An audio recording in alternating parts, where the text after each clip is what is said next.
Hello everyone, welcome back to the channel. So I have made this video at this point of time when only 25 days are left for CA Inter and CA final exams, is because that I'm going to share with you all how I cleared my CA IPCC both the groups at first attempt by studying for 20 days before exam.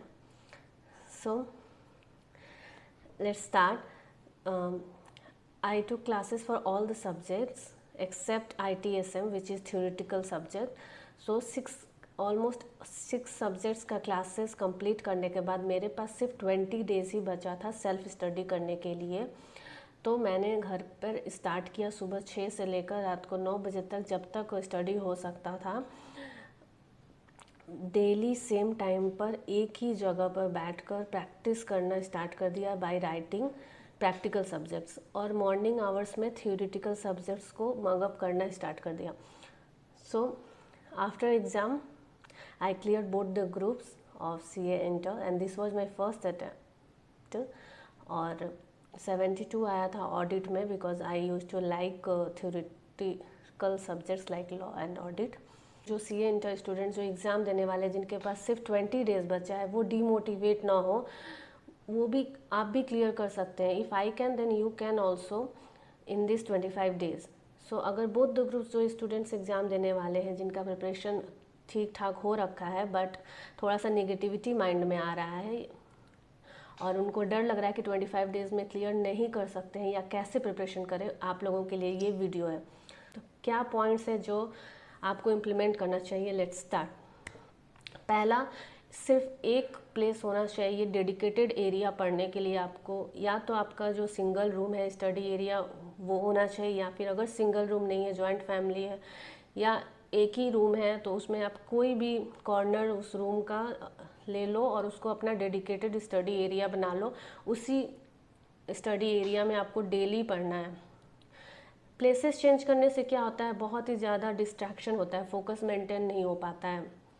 So distraction को हटाने के लिए, focus को maintain करने के लिए एक ही place पे कंसिस्टेंसी बनी रहेगी पढ़ाई के लिए अगर बैठेंगे तो, सुबह से लेकर रात तक। तो कोई भी एक प्लेस को पहले डेडिकेटेड एरिया बना लो। दूसरा, प्रैक्टिस करना है, प्रैक्टिकल सब्जेक्ट्स को सिर्फ प्रैक्टिस करना है।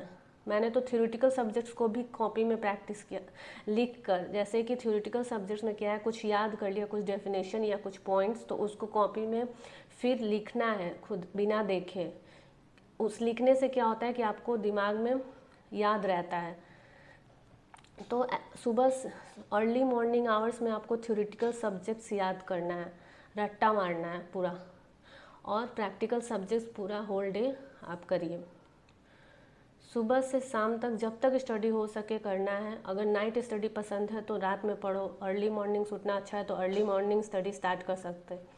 दूसरा, पहला क्या था, डेडिकेटेड एरिया एक होना चाहिए। दूसरा है माइंडसेट।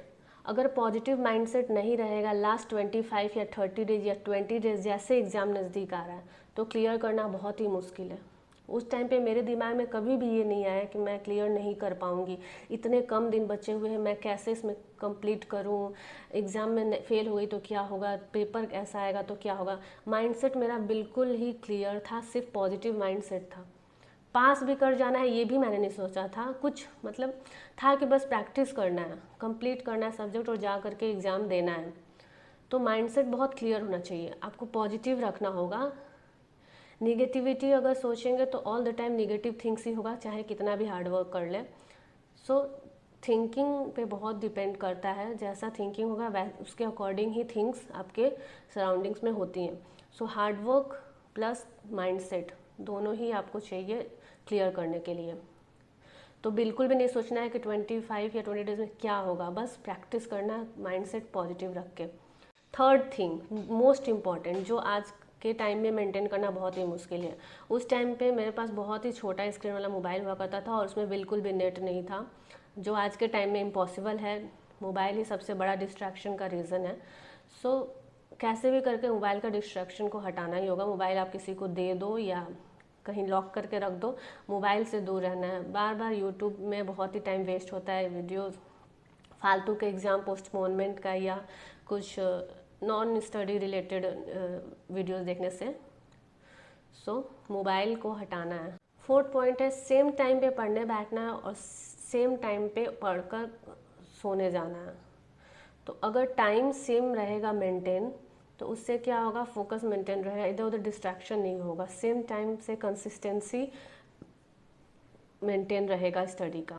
सो मेरा ये अपना एक्सपीरियंस शेयर करने का एक ही रीज़न है कि डिमोटिवेट नहीं हो आप। सिर्फ 25 डेज़ बचा है, तो मैंने तो 20 डेज़ में क्लियर किया है बोथ द ग्रुप्स। एग्ज़ाम्स मेरे ट्यूशन्स मेरे कंप्लीट हो चुके थे। तो आप लोगों में भी जिसने ट्यूशन सारे कंप्लीट कर लिए हैं और सिर्फ 25 डेज़ है और खुद से सेल्फ प्रैक्टिस अभी तक नहीं किया है, वो भी करना स्टार्ट कर दे, क्योंकि आप भी सिर्फ 25 डेज़ में करके भी क्लियर कर लेंगे। सो पॉजिटिव माइंडसेट रखना है और हार्डवर्क स्टार्ट कर दीजिए, प्रैक्टिस करना एकदम, और अर्ली मॉर्निंग्स में रटना स्टार्ट करना, होकर क्लियर करके ही रहना। एग्ज़ाम्स पेपर कैसा भी आए नहीं सोचना है। ऑल द 7 सब्जेक्ट्स या जो एक ग्रुप देने वाले हैं वो 4 सब्जेक्ट्स अपीयर करके एग्ज़ाम में बस आना है कैसे भी। और एग्ज़ाम डेज, हाँ एक चीज़ और बताना है कि एग्ज़ाम के बीच में जो एक दिन का छुट्टी रहता है उसमें बहुत ही ज़्यादा उसमें अच्छा पढ़ाई होता है, तो उस टाइम में सोना नहीं है। उसमें जो जितने भी टाइम और अच्छे से आप पढ़ सकते हो उतना अच्छे से पढ़ने की कोशिश कीजिए। उस टाइम में ही मैंने 20 to 30 मार्क्स तो उस टाइम पढ़ने से ही एक्स्ट्रा आ जाता है। सो बी मोटिवेटेड और पॉजिटिव माइंडसेट रखना है। 25 डेज़ में क्यों नहीं क्लियर होगा, करके रहना है, सिर्फ प्रैक्टिस करना है और सिर्फ याद करना और अपने सब्जेक्ट्स के बारे में बस सोचना है। अगर यूट्यूब में वीडियोस देखना है तो सिर्फ मोटिवेशनल और सिर्फ नोटिफिकेशन आईसीआई का रिलेटेड, पोस्टपोन होगा कि नहीं होगा एग्जाम्स या उससे रिलेटेड वीडियोस के बारे में देखना ही नहीं है, क्योंकि वो पोस्टपोनमेंट का वीडियोस फालतू का देखने से क्या होता है, माइंडसेट बनता है कि हाँ पोस्टपोन होने का चांसेस लग रहा है। कमेंट्स में भी फ्रेंड्स सब स्टूडेंट्स लिखे रहते हैं कि हाँ पोस्टपोन होने का चांसेस, उससे क्या होता है आपका स्टडी स्लो हो जाता है, फिर एग्जाम हो जाता है। कोई ना कोई तो वहाँ पढ़ ही रहा होगा और आप यहाँ पे यूट्यूब में वीडियोज़ पोस्टपोनमेंट का देख रहे हैं। So all the best, let's make it. 25 days में क्रैक करना है जो भी एग्ज़ाम दे रहे हैं, 1 ग्रुप 2 ग्रुप। और सीए फाइनल के तो हम लोग एक एक ग्रुप निकाल लेते हैं 20 डेज़ में, तो सीए इंटर के आप लोग क्यों नहीं निकाल सकते। सीए इंटर और सीए फाइनल में कितना डिफरेंस है सिलेबस का। CA inter is 20% of CA final syllabus. तो अगर अभी इससे सीए इंटर के सिलेबस से अगर डर गए तो फिर फाइनल का क्या हाल होगा फाइनल में जाने पे। सो बी ब्रेव और स्टार्ट कर दो कंसिस्टेंसी के साथ। 25 डेज़ में फोकस सिर्फ अपने 7 सब्जेक्ट या 4 सब्जेक्ट पे रखना है और प्रैक्टिस करना और क्लियर हो करके रहेगा। All the best, thank you for watching.